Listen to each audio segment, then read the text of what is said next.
والصلاة والسلام على رسوله الكريم وعلى آله وأصحابه أجمعين أما بعد.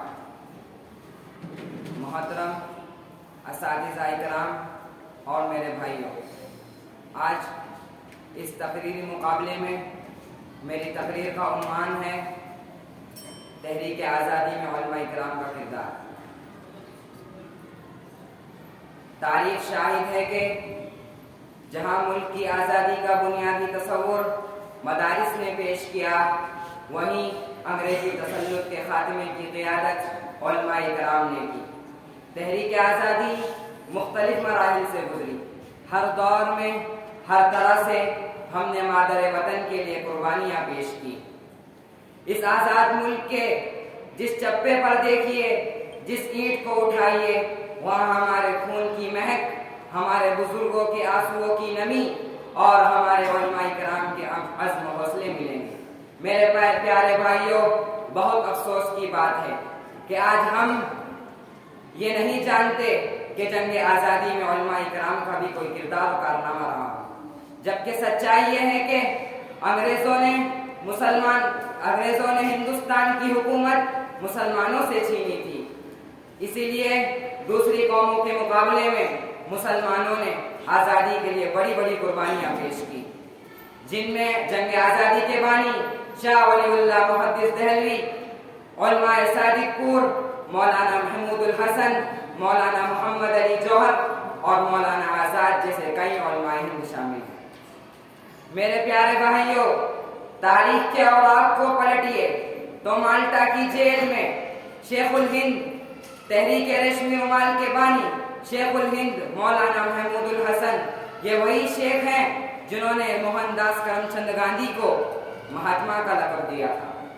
انگریزوں نے جب ہر طرح کا لالچ دے کر اپنے حق میں ان سے فتویٰ چاہا تو مولانا نے ان کی پیشکش کو ٹھکراتے ہوئے کہا، جو سر خدا کے حضور جھکتا ہے وہ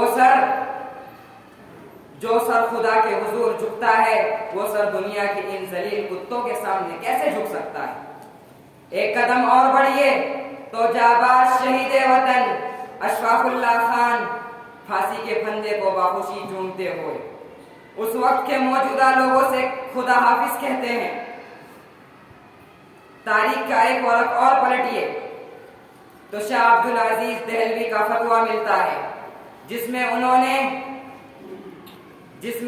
نے شاہ عبدالعزیز کا فتویٰ ملتا ہے جس میں انہوں نے ہندوستان کو دارالحرب کا فتویٰ دیتے ہوئے کہا کہ قانون سازی کے سارے اختیارات عیسائیوں یعنی انگریزوں کے ہاتھوں میں ہیں. مذہبی آزادی ختم ہو چکی ہے، شہری آزادی کو سلب کر لیا گیا ہے.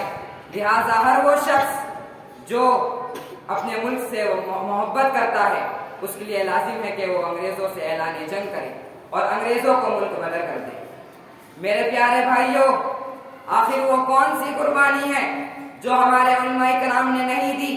جب بھی مادر وطن کو ہماری ضرورت پڑی ہم نے لبیک کہا. کبھی ہم تحریک ریشمی رومال کی شکل میں نظر آئے، کبھی ہم نے نوجوانوں کے اندر رہ کر پوری قوم کو انگریزوں کے خلاف برسر پیکار کیا، کبھی ہم نے آزادی کے لیے لندن اور امریکہ کا سفر کیا، مشرق و مغرب میں اپنے ملک کی وکالت کی، بالا کوٹ کی پہاڑی پر چڑھ کر انگریزوں کے خلاف بغاوت کا جھنڈا بلند کیا. آزادی کی اس طویل تاریخ میں لاتعداد بچے یتیم ہوئے، لاتعداد بچوں کو یتیم کیا گیا. ایک دن میں 80 علماء کرام کو پھانسی دی گئی. علماء کرام کی قربانیوں کو جتنا ذکر کیا جائے کم ہے.